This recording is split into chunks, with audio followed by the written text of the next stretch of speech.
Ronald, you have a very strong background in the financial sector, asset management, deposit trading. As far as I understood, can you tell us something about your experiences? For how long did you work there? Well, my experiences are more complicated than what you mentioned just now. Actually, I have been an entrepreneur my entire life. Independence being the key component to me. I have once tried being an employee, but that didn't work out. Being an entrepreneur, I have seen many sectors, amongst which I have experienced the financial world. All my other companies as an entrepreneur, like my own fashion line for ladies, car dealership and also import-export, had me involved to such an extent with building up my own fortune. It inherently guided me into the world of finance. Working in import-export, you encounter different currencies and you have to go to the exchange to trade through brokers. And one of the brokers said at some point, "Ronald, I've been looking at your life for a long time and you are always busy. You earn money, we know, but what is your goal?" And I replied, "The only goal I have as an entrepreneur is to earn as much money as I possibly can. Because, the more money I have, the quicker I can retire, be free and of course have status. Basically everything you want in this society, or at least, that's what I thought back then." So the broker said, "In that case, stop what you are doing now, stop with all those companies and just start dealing money, go into the financial world." And that is the beginning of that situation that is connected to your original question. The broker had a place in the exchange market and he dealt in currencies, deposits, so trading in assets to make money out of differences in interest rates, and that involved the aforementioned asset management.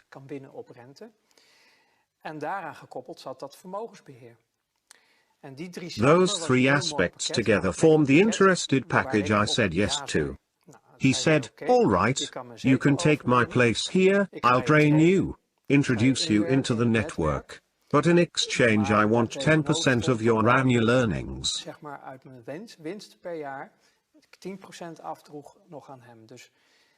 So he basically sold me his spot in the financial world and asked a 10% commission, which I paid him. I said, "Yes, fine with me." Then he replied, "There is one thing you need to know. If you can't put your conscience in the proverbial freezer, and I don't mean on -18 degrees, but on -100 degrees, then don't get involved in this." That was the message. You want a lot of money, you can obtain that, I can help you, but it comes at a great cost. Because you cannot do this with a clear conscience. Well, I laughed at that. I was young and naive. From my youth, from the way I came into life, my far from ideal youth led me to develop a certain view of the world and humanity. What do you mean by that? No warm, loving family? My mother always did the best she could to make us feel loved. But she was hampered by that due to the behavior of my father, who caused us to feel more like we lived in a war zone with each other. That isn't an exemplary situation to grow up in. And as a child growing up like that, led me to believe that the world and humanity are far from great.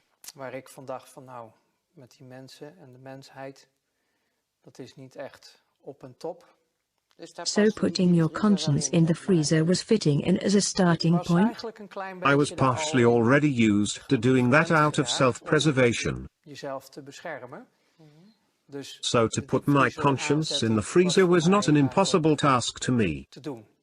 So it became a survival mechanism to you? Yes, yes.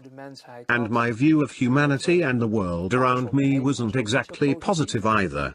I only thought of myself, that the way I grew up to be out of self-preservation, and I got into that deal. which meant that slowly I built up a customer base. And as I improved my skills within the network, I got deeper into the financial world.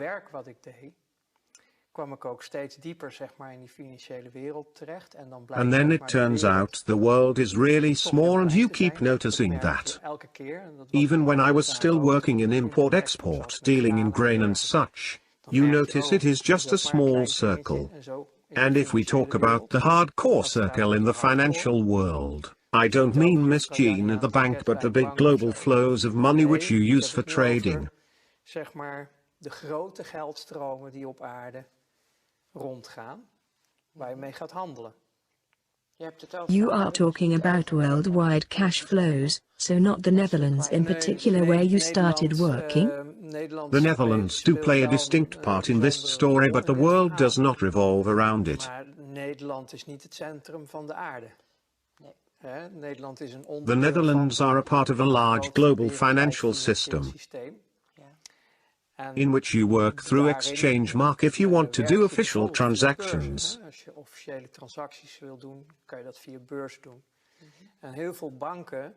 And many banks, who do the currency exchange, get certain assignments from clients, which they can't get away with easily. Then the need arises for people like me, who were the straw men where big money flows are involved. We used certain financial constructions, international legislation, to move money in such a way making everything okay. So all supervisors, regulatory bodies that are in place worldwide, because they are. That no one wakes up seeing what is going on, like a year or two ago, with the scandal around Panama.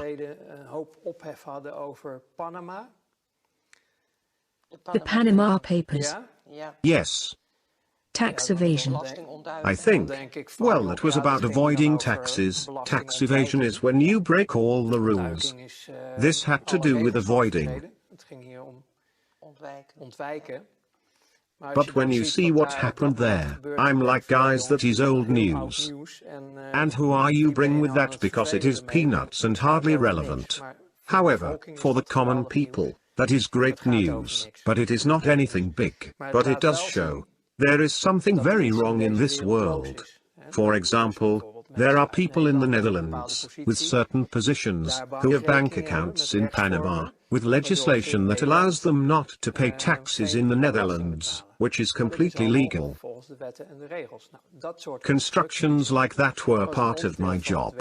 When we had to change currency, we had changes, the first boycotts in Iraq in the early 90s.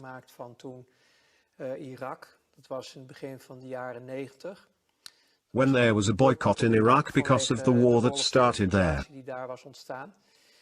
And we were confronted with what we called Iraqi dollar.